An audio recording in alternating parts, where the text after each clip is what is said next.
والصلاة والسلام علی رسول اللہ وبعد۔ ہم آپ صلی اللہ علیہ وآلہ وسلم کی سیرت سماعت فرما رہے تھے، یہاں تک پہنچے تھے کہ آپ صلی اللہ علیہ وآلہ وسلم کی جو پیدائش تھی وہ باقی بچوں کی پیدائش سے مختلف تھی۔ آپ علیہ السلام کی پیدائش کے ساتھ اللہ تعالیٰ نے کرامات اور انہونے واقعات کا ایک سلسلہ جاری فرمایا۔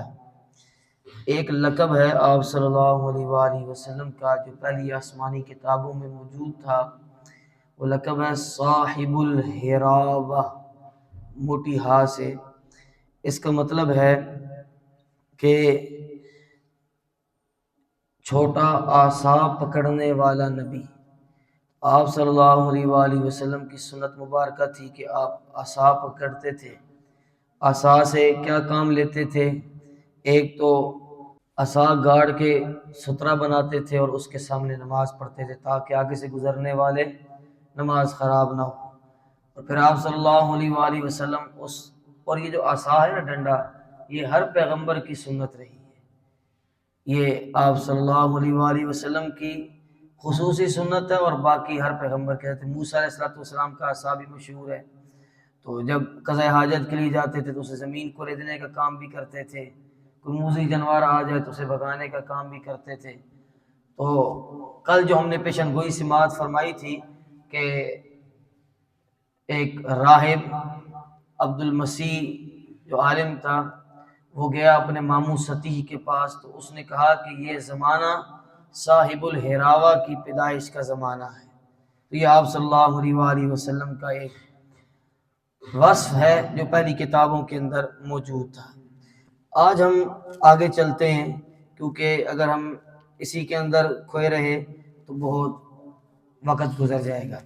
آپ صلی اللہ علیہ وآلہ وسلم کی پیدائش کے بعد آپ کے لیے دائی کی تلاش، رضاعت کی تلاش۔ آپ حیران ہوں گے عربوں کا حوصلہ، صبر اور اپنے ثقافت، اپنے کلچر، اپنی زبان کے ساتھ پیار کو دیکھ کر کہ آپ سوچیں کہ ایک بچہ ابھی 3 دن کا ہے، 1 ہفتے کا ہے، 10 دن کا ہے، اور آپ اسے دور کسی بیابان میں ایک عورت کے حوالے کر کے، نہ اس کا شناختی کارڈ آپ کے پاس ہے، نہ اس کے قبیلے کا پورا پتہ آپ کے پاس ہے، پرانا دور ہے، اور آپ اس ایک عورت کے حوالے اپنا بچہ کر دیتے ہیں اور مڑ کے بھی نہیں دیکھتے۔ کتنا مشکل ہے، ہمارے زمانے میں کوئی کرے نا، لیکن عرب کیوں کرتے تھے؟ یہ رضاعت، دودھ پلانے کے لیے آپ صلی اللہ علیہ وسلم نے اپنا بیٹا ابراہیم بھی مدینہ سے باہر دودھ پلانے کے لیے بھیجا۔ اس کی وجہ کیا ہوتی تھی؟ اس کی وجہ یہ ہوتی تھی کہ مکہ چونکہ شہر ہے اور اس شہر کے اندر مختلف قسم کے لوگ آتے ہیں، مختلف قسم کے تاجر آتے ہیں۔ مثلا مثال لے لیں راولپنڈی۔ اب راولپنڈی کے اندر آپ کو کشمیری برادری ملے گی، پٹھان برادری ملے گی، بلوچی برادری ملے گی، پنجابی ملیں گے، پنجابیوں میں پھر ہندکو ملیں گے، سرائکی ملیں گے، پٹواری ملیں گے۔ ان کے اندر بچہ کیا سیکھے گا؟ بچہ آدھا تیتر آدھا بٹیر نہیں، وہ بہت سارے پرندوں کا مرکب بن جائے گا۔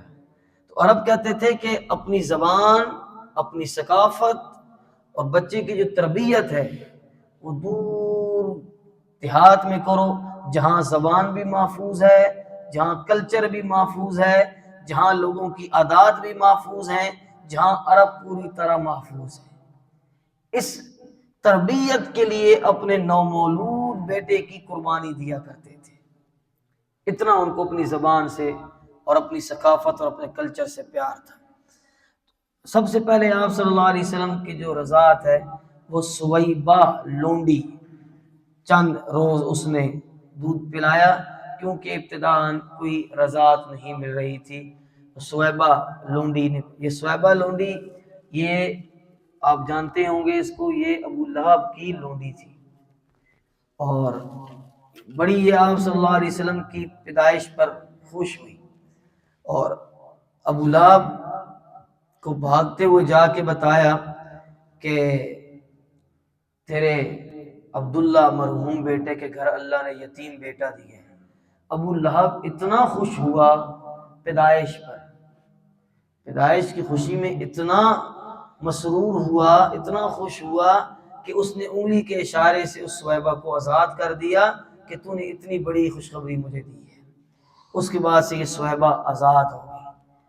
اس قدر آپ صلی اللہ علیہ وآلہ وسلم کی پیدائش کی خوشی تھی ابو لہب کو، لیکن مشن نہیں مانا، آپ کا کاز نہیں مانا۔ یہ ایک بڑا باریک نکتہ ہے، اگر سمجھ آ جائے۔ آپ صلی اللہ علیہ وسلم کی بعثت کا مقصد ماننا ہے ہم نے۔ آپ صلی اللہ علیہ وآلہ وسلم سے محبت کا اظہار یہ ہے کہ آپ کے پیغام کو من و عن تسلیم کریں۔ اگر وہ دل نہیں مانتا تسلیم کرنے کے لیے تو پھر آپ کی پیدائش کی خوشی بھی ابو لہب کی طرح کام نہیں آنے گا۔ تو یہ چیز ذہن میں رہے کہ آپ کا مشن، آپ کا مقصد، آپ کا کاز، یہ ساری چیزوں سے کیا ہے؟ آگے ہے، مقدم ہے۔ اب پھر مرضیہ کی تلاش شروع ہو گئی کہ جو دور قبیلے سے آئے اور ہمارے اس بچے کو لے کے جائے۔ مائی حلیمہ کی زبانی اس رضاعت کو سنتے ہیں، فرماتی ہیں کہ وہ مائی حلیمہ کس علاقے کی ہیں؟ یہ بنو سعد کی جھونپڑیاں بنی ہوئی ہیں۔ یہ جو پچھلا نقشہ تھا ہم نے سماعت کیا تھا، عرب کے کونے میں عمان یمن ہے، نچلے کونے میں، یہ پیچھے کیا تو خراب ہو جائے گا۔ عمان یمن پہلا نقشہ تھا، بالکل اختتام پر عمان یمن وہ علاقے تھے جہاں فارسیوں کی حکومت تھی۔ عمان کے بالکل اوپر قریب ہی یہ آخری پڑاؤ تھا۔ عمان سے پہلے عمان جاتے ہوئے یہ آخری پڑاؤ بالکل شہر کے قریب کرتے تھے۔ اور جو عمان اور یمن ہے یہ 858 کلومیٹر ہے مکہ سے۔ 858 کلومیٹر، اگر کم لے آئیں ان کو، کتنا کم، 100 کر لیں، 750 کلومیٹر دور سے ایک عورت آ رہی ہے اور ثقافت اور کلچر باقی رکھنے کے لیے، اس کی تربیت کے لیے وہاں بھیجا جا رہا ہے۔ اور یہ ایک آپ صلی اللہ علیہ وسلم نہیں، یہ ہر بچے کے ساتھ یہ معاملہ ہوتا ہے۔ تو ان کے علاقے میں کہا پڑا یہ بنی سعد سے تعلق رکھنے والی تھی۔ تو اب عورتیں، اب جو غریب عورتیں ہوتی تھی دور قبائل کی، ان کی بھی روزی لگی ہوتی تھی، دودھ پلا کے ان کا بھی خرچ چلتا تھا، دودھ پلائی کے پیسے لیا کرتی تھی۔ تو عورتیں مکہ کے لیے روانہ ہوئی، یہ اپنے خاوند کے ساتھ۔ ان کے خاوند کا نام ہے حارث، اور یہ بعد میں مشرف با اسلام ہوئے، اللہ نے انہیں اسلام کی توفیق دی، اور یہ آپ صلی اللہ علیہ وسلم کے رضائی والد بنے۔ ان کی ایک روایت بڑی مشہور ہے کہ جب آپ صلی اللہ علیہ وآلہ وسلم نے دعوت کا آغاز کیا تو لوگ گئے حارث کے پاس، مختلف لوگوں کے پاس جاتے رہے کہ کہیں دعوت رک جائے۔ جب حارث کے پاس گئے اور اسے کہنے لگے دیکھ تیرا بیٹا کیا کر رہا ہے، تو حارث نے آپ صلی اللہ علیہ وسلم کے پاس آئے اور کہنے لگے الا تسمع، وہ مشرکین مکہ کہنے لگے الا تسمع یا حارث، اے حارث آپ نے سنا نہیں ہے ما یقول ابنک، آپ کا بیٹا کیا کہتا ہے کہ یہ بزرگ، یہ بت، یہ جن کے سامنے تم چڑھاوے چڑھاتے ہو، یہ تو سنتے بھی نہیں ہیں، یہ کچھ کرتے بھی نہیں ہیں، دعوت دے رہا ہے۔ تو انہوں نے کہا ما یقول، یہ کہتا ہے، میں آتا ہوں۔ آئے اور آ کے کہنے لگے کہ اے محمد ماذا تقول، آپ کیا کہہ رہے ہیں، آپ یہ بات کہتے ہیں، مجھ تک لوگ گلہ لے کر آئے ہیں۔ تو آپ صلی اللہ علیہ وآلہ وسلم نے فرمایا کہ، اور دوسرا ان کو مسئلہ تھا کہ مردوں کو زندہ کریں گے اللہ تعالیٰ، قیامت، جنت جہنم۔ وہ حارث کے لیے یہ بات بھی بڑی عجیب تھی کہ جنت جہنم ہوگی، کیونکہ وہ بھی تو مشرک تھے۔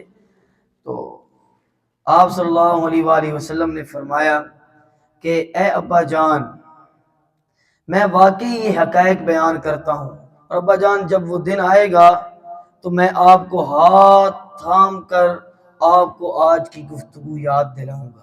قیامت کا دن آئے گا، کھڑے ہوں گے، میرا ہاتھ آپ کے ہاتھ میں ہوگا اور میں آپ کو یاد دلاؤں گا کہ آپ مجھے یہ گلہ دینے کے لیے آئے تھے۔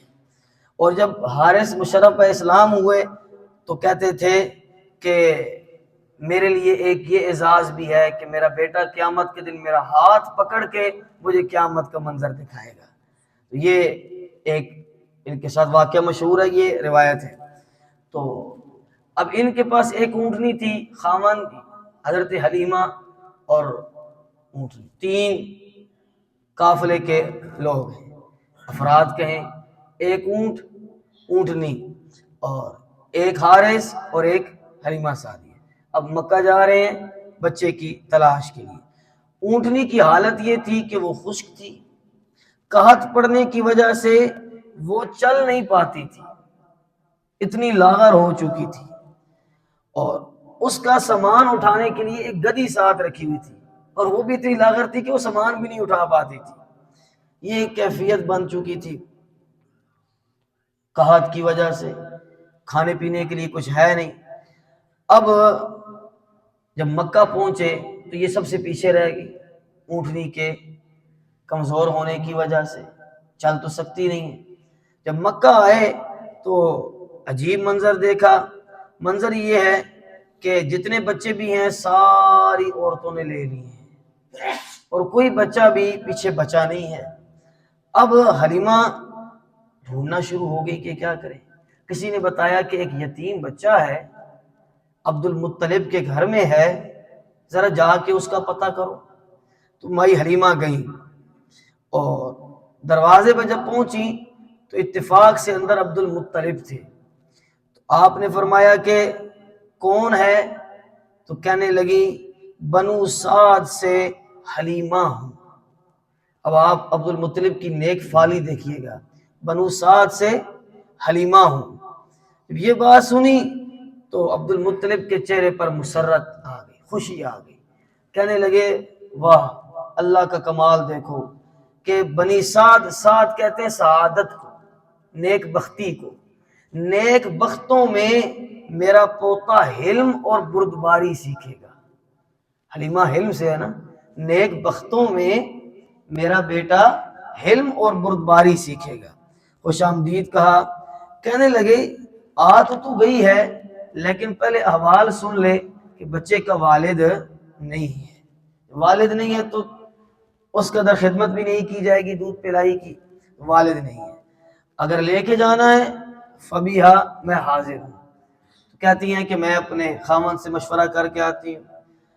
خامن کے پاس گئیں اور کہتی ہیں کہ ساری عورتیں بچے رہ گئی ہیں، ہم چھوڑ کے جائیں گے تو بنی سعد والے کہیں گے اس کو تو بچہ ہی کوئی نہیں ملا، بدنامی کا باعث یتیم ہے، دیکھ تو لیتے ہیں، اسی کو لے جاتے ہیں۔ خامن بھی پھر حارث تھے، اس سعادت سے انہوں نے معزز ہونا تھا، کہنے لگے بالکل ضرور لیتے ہیں۔ جب عبد المطلب کے پاس واپس آئی اور کہا مجھے اجازت مل گئی، انہوں نے خوش آمدید کہا، اندر گئے۔ اب حلیمہ سعدیہ کی بیانی کہ آپ صلی اللہ علیہ وسلم کیسے تھے، فرماتی ہیں کہ سفید کپڑے کے اندر لپٹے ہوئے تھے، اور سبز رنگ کی ریشمی چادر آپ صلی اللہ علیہ وسلم کے اوپر پڑی ہوئی تھی، اور آپ کے بدن سے خوشبوئیں لپٹی جا رہی تھی، اور فضا میں ایک عجیب سی مہک تھی جو میں سونگھ رہی تھی، محسوس کر رہی تھی۔ اور جب میں نے پردہ اٹھایا اور آپ کے چہرے انور کو دیکھا تو میں ششدر اور حیران رہ گئی۔ میں نے کہا واہ اللہ، تو نے کیا انتخاب کیا ہے میرے لیے۔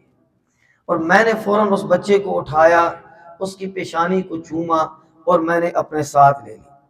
اب حالت آپ نے دیکھ لی تھی، لیکن آپ صلی اللہ علیہ وآلہ وسلم کی برکت اتنی ہے کہ یہ حلیمہ سعدیہ کا بیان ہے کہ خشک سالی کی وجہ سے اچھی غذا میسر نہ آتی تھی، تو میرا دودھ ختم ہو چکا تھا، اور ہمارے جانور بھوکے تھے۔ کبھی ہم نے سیر ہو کے، میرا اپنا بیٹا بھوک کی وجہ سے بلکتا تھا، لیکن جو ہی آپ صلی اللہ علیہ وآلہ وسلم میری آغوش میں آئے، اللہ نے حیرت انگیز طور پر ہمارے گھر میں برکتوں کا نزول فرما دیا، اور میں بھی تر و تازہ ہو گئی، میرے جانور بھی تر و تازہ ہو گئے۔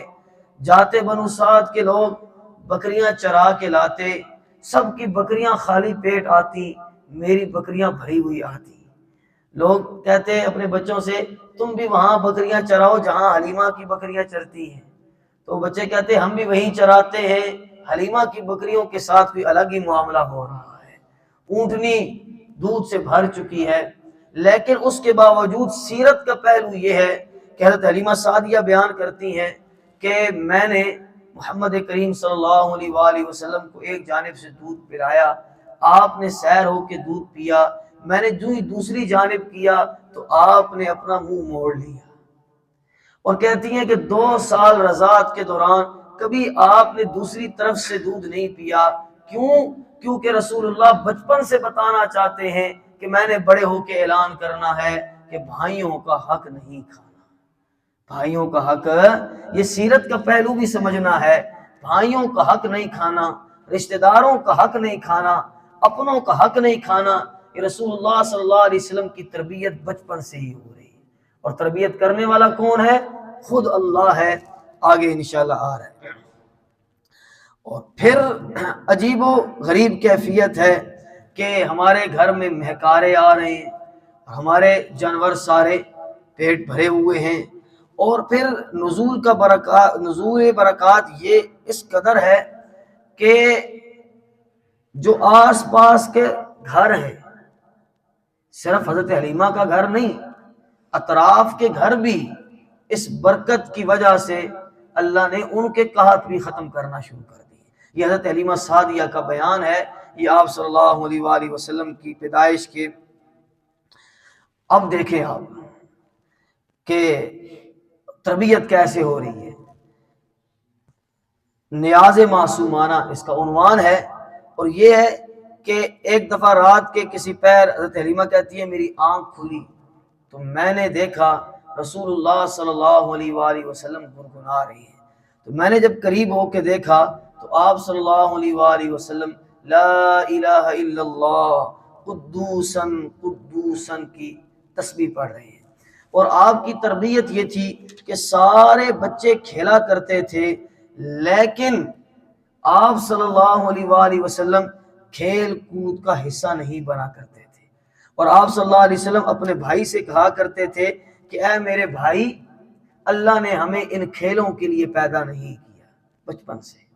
اور آپ صلی اللہ علیہ وسلم کی نشو و نما یوں ہو رہی ہے کہ آپ نے لما بلغ 9 اشہر 9 ماہ کے ہوئے تو آپ صلی اللہ علیہ وسلم نے یتکلم بالکلام الفصیح پوری طرح بولنا شروع کر دیا تھا، اور جب آپ 10 ماہ کے ہوئے تو آپ صلی اللہ علیہ وآلہ وسلم پوری طرح چلنا بھی سیکھ چکے تھے۔ یہ آپ صلی اللہ علیہ وسلم کی تیزی کے ساتھ نشو و نما ہے۔ اور حضرت حلیمہ سعدیہ، ان کی ایک بیٹی تھی جو بڑی تھی، اس کا نام تھا شیما۔ شیما آپ صلی اللہ علیہ وسلم کافی بڑی تھی، تو یہ آپ صلی اللہ علیہ وسلم کو لے کے دن کو نکل جایا کرتی، اور آپ صلی اللہ علیہ وسلم ان کے ساتھ ہوتے تھے۔ تو حلیمہ سعدیہ رضی اللہ تعالیٰ عنہا کہنے لگی شیما سے کہ اس بچے کو دھوپ کے اندر نہ لے کے جایا کرو، بیمار ہو جائے گا۔ تو شیما کہنے لگی اماں آپ بھی کمال کرتی ہیں، دھوپ ہو تو یہ بچہ بیمار ہو، میں نے آج تک اس کے اوپر دھوپ پڑتے ہوئی نہیں دیکھی۔ حلیمہ سعدیہ رضی اللہ تعالیٰ عنہ نے حیرت سے پوچھا کیسے؟ تو فرمانے لگی کہ میں جہاں جاتی ہوں میرے اوپر، میرے ساتھ بھائی ہوتا ہے تو ہمارے اوپر ایک ابر، ایک بادل مسلسل سایہ کیے رکھتا ہے۔ یہ آپ صلی اللہ علیہ وسلم کی بچپن میں آپ کی کرامات کا اظہار ہو رہا ہے، اور آپ صلی اللہ علیہ وآلہ وسلم کی تربیت ہو رہی ہے۔ پھر جب آپ صلی اللہ علیہ وآلہ وسلم بچپن میں، آپ صلی اللہ علیہ وسلم کے شق صدر کتنے ہوئے؟ سینہ چاک کر کے آپ کے دل مبارک کو دھونا، یہ تفصیل آگے آئے گی۔ پہلا شق صدر مائی حلیمہ کے پاس ہوا، اور یہ کہ آپ صلی اللہ علیہ وآلہ وسلم بکریاں چرا رہے تھے، شیما بھی تھی، کچھ بنو سعد کے بچے بھی تھے، اور آپ کا بھائی بھی تھا۔ وہاں بکریاں چراتے ہوئے بیان ہے شیما کا کہ 3 اجنبی آئے، اور ان اجنبیوں کے چپ چاپ آ کے بیٹھ گئے اور دیکھنے لگے کہ ہم کیا کر رہے ہیں۔ اتنے میں آپ صلی اللہ علیہ وسلم چوٹی کی طرف چل پڑے، تو دوسرے بچے خوفزدہ ہو گئے اور آپ صلی اللہ علیہ وسلم کو روکنے لگے کہ ان اجنبیوں کی طرف کیوں جا رہے ہیں، کوئی دشمن تو نہیں ہے جو ہمارے دوست کے قتل کے درپے ہے۔ تو آخر کار کیا ہوا کہ انہوں نے آپ صلی اللہ علیہ وسلم کو پکڑ لیا۔ اب یہ بچے جانثاری اتنی ہے کہ یہ شیما اور ان کے جو 7 بچے تھے کہنے لگے کہ آپ اس بچے کو کیوں مارنے لگے ہیں، اس کا تو باپ بھی نہیں ہے، یہ تو یتیم ہے، یہ آپ کو کیا دے سکتا ہے؟ اس کا ایک دادا ہے بوڑھا، وہ وہاں بیت اللہ کی خدمت کرتا ہے، اس کے پاس بھی مال نہیں ہے، تو آپ اس بچے کو اغوا کرنا کیوں چاہتے ہیں، مارنا کیوں چاہتے ہیں؟ کہتے ہیں انہوں نے کچھ نہ سنا اور بچے روکتے رہے، یہاں تک کہ دہشت کی وجہ سے اپنے گھروں کی طرف بھاگے۔ اور اس کے بعد کیا ہوا، آپ صلی اللہ علیہ وآلہ وسلم کا سینہ مبارک، یہ جو نیچے جگہ ہوتی ہے گلے کے نیچے، یہاں سینے سے اوپر، یہاں سے لے کر ناف تک آپ صلی اللہ علیہ وآلہ وسلم کا شق سینہ چیرا گیا، اور چیر کے آپ صلی اللہ علیہ وآلہ وسلم کا دل مبارک بیر نکال کے ایک تشت میں رکھا گیا۔ آگے شق صدر کی تفصیل آئے گی تو شق صدر سارے ایک جیسے ہوئے، تو پھر ہم بتائیں گے کہ آپ صلی اللہ علیہ وسلم نے یہ کیسے روایت کی۔ تو دل ایک تشت پر رکھا اور آب زمزم سے اس دل کو دھویا اور ایک لوتھڑا نکال کے سائڈ پر رکھ دیا اور کہا کہ یہ خواہش کا لوتھڑا ہے، اور آپ صلی اللہ علیہ وسلم دلی خواہشات، نفسانی خواہشات یا کہیں شیطانی خواہشات سے اللہ نے بچپن میں ہی تربیت کرتے ہوئے آپ صلی اللہ علیہ وسلم کے دل کو مبارک کر دیا تھا، پاک کر دیا تھا۔ تو یہ شک صدر ہوا، بھاگتے ہوئے بچے آئے، مائی حلیمہ دوڑی اور جا کے رسول اللہ صلی اللہ علیہ وآلہ وسلم کو پکڑ کے لائیں، اور آپ کے یہاں نشان بھی تھا۔ تو اب کاہنہ کے پاس لے کر گئے، کاہنہ نے کاہنہ کو ساری بات بتائی، کاہنہ گزر چکا ہے، ستاروں کو دیکھ کے احوال شیطانوں کے ذریعے حال معلوم کرتے تھے، تو کاہنہ کہنے لگی تم لوگ چپ ہو جاؤ، مجھے اس بچے کی زبانی سننے دو۔ جب انہوں نے چپ کرایا تو آپ صلی اللہ علیہ وسلم نے پورا واقعہ صحیح اس کاہنہ کو بتایا۔ جب کاہنہ کو بتایا تو وہ بات ختم کرتے ہی اچھل پڑی، آپ صلی اللہ علیہ وسلم نے بات ختم کی، شق صدر کا واقعہ سنایا تو وہ اچھل پڑی، اور آپ صلی اللہ علیہ وسلم کو یوں بازوؤں سے پکڑ کر بھینچنے لگی، زور سے بھینچا، بھینچنے کے بعد کہنے لگی یا للعرب یا للعرب من شر قد اقترب، اے عرب والو، اے عرب والو، ایک بڑی مصیبت تمہارے نزدیک آ گئی ہے، اے عرب والو اس لڑکے کو مار دو یا اس کے ساتھ مجھے بھی مار دو، وگرنہ اس نے تمہاری ساری بادشاہت کو زیر و زبر کر دینا ہے۔ جب کاہنہ یہ، تو لوگ کہنے لگے یہ پاگل ہو گئی، لوگوں نے اس کاہنہ کا منہ چپ کرا دیا۔ پھر اس واقعے کی طرف اشارہ کروں گا جو لوگ کہتے ہیں، کل میں نے اس کے اوپر تفصیلی گفتگو کی تھی، جو لوگ کہتے ہیں آپ صلی اللہ علیہ وسلم اچانک ہی آپ کو خیال آیا اور آپ نے نبوت کا اعلان کر دیا۔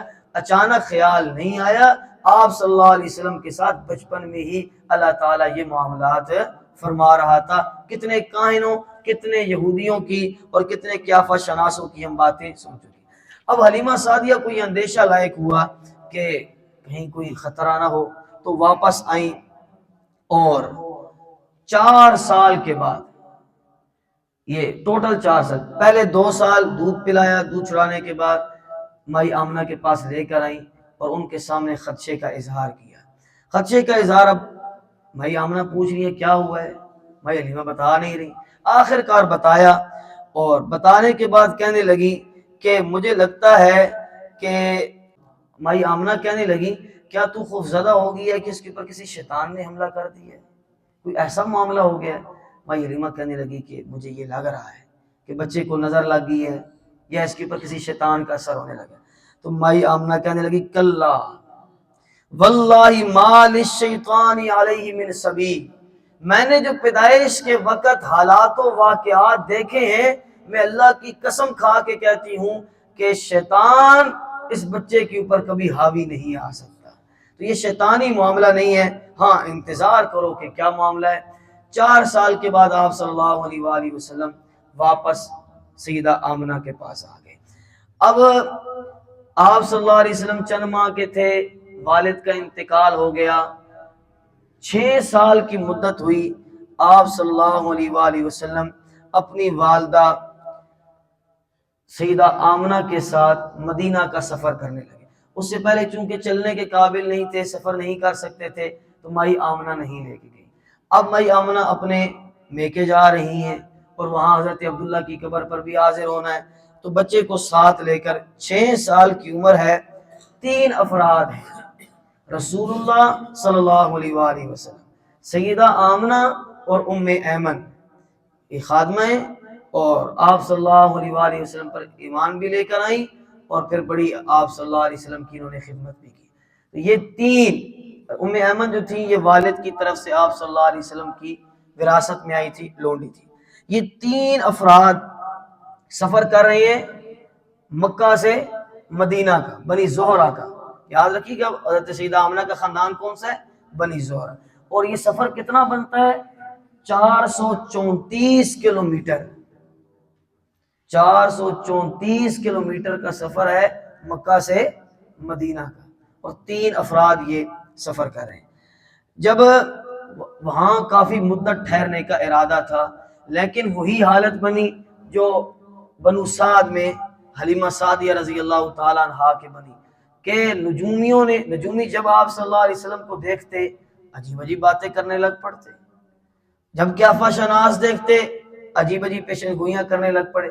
تو سیدہ آمنہ تنگ آئیں اور واپس مڑ گئی کہ میں واپس مکہ جاتی ہوں، یہاں میرا گزران، کیونکہ وہاں یہودی عیسائیوں کا تو کام ہی کہونت تھا، تو ان کی باتوں سے تنگ آ کے واپس مڑ۔ اب 6 سال کا بچہ ہے، اور حضرت سیدہ آمنہ کی طبیعت ناساز ہوئی، اور آپ کی وفات کا وقت قریب آ گیا۔ بلایا اور اپنے بیٹے کے اوپر نظر ڈالی، نظر ڈالنے کے بعد یہ اشعار کہے کہ بارک اللہ فیک اللہ من غلام، بارک فیک اللہ من غلام یبن الذی من حومت الحمام، اے بیٹے اللہ تمہیں برکت دے، تم اس عظیم انسان کے بیٹے ہو جو علم والے بادشاہ خدا کے فضل سے عظیم موت سے بچ گیا تھا۔ یعنی آپ صلی اللہ علیہ وسلم روایت پڑھ چکے ہیں ابن الذبیحین کہ 100 اونٹوں کے بدلے میں حضرت عبداللہ کا ذبیحہ معاف ہوا تھا، تفصیل سے ہم واقعہ پڑھ چکے ہیں۔ نجا بعون الملک العلام فودی غدات الضرب بالسہام، جب قرآن اندازی میں ان کا نام آیا اور اللہ تعالیٰ نے ان کو موت سے بچا لیا۔ حضرت عبداللہ کی بات آ رہی ہے، فَأَنْتَ مَبْعُوثٌ إِلَى الْأَنَامِ مِنْ عِنْدِ ذِي الْجَلَالِ وَالْإِكْرَامِ، اے میرے بیٹے یاد رکھنا کہ تم لوگوں کے لیے پیدا کیے گئے ہو، تم نے لوگوں کی تربیت کرنی ہے اور لوگوں کی عزت و عظمت کا خیال رکھنا ہے، اللہ رب العزت کی جانب سے تمہارے ساتھ یہ معاملات ہوں گے۔ فَاللَّهِ أَنْهَاكَ عَنِ الْأَصْنَامِ، میں اللہ کی قسم کھا کے تمہیں کہتی ہوں کہ لوگوں کی باتوں میں آ کر بتوں کی عبادت نہ کرنے لگ پڑنا۔ اللہ توالیہا مع الاقوام، کہ اپنی قوم کو دیکھو اور قوم کی محبت میں اس طرف راغب ہو جاؤ۔ میرے بیٹے تمہارا یہ راستہ نہیں ہے، تمہارا راستہ الگ ہے۔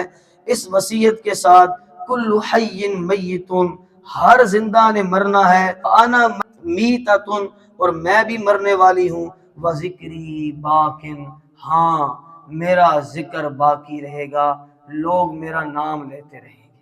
واہ آمنہ تیری پیشن گوئی، آج تک لوگ آپ کا نام، اور قیامت کی صبح تک لوگ آپ کا نام زندہ رکھیں گے انشاءاللہ۔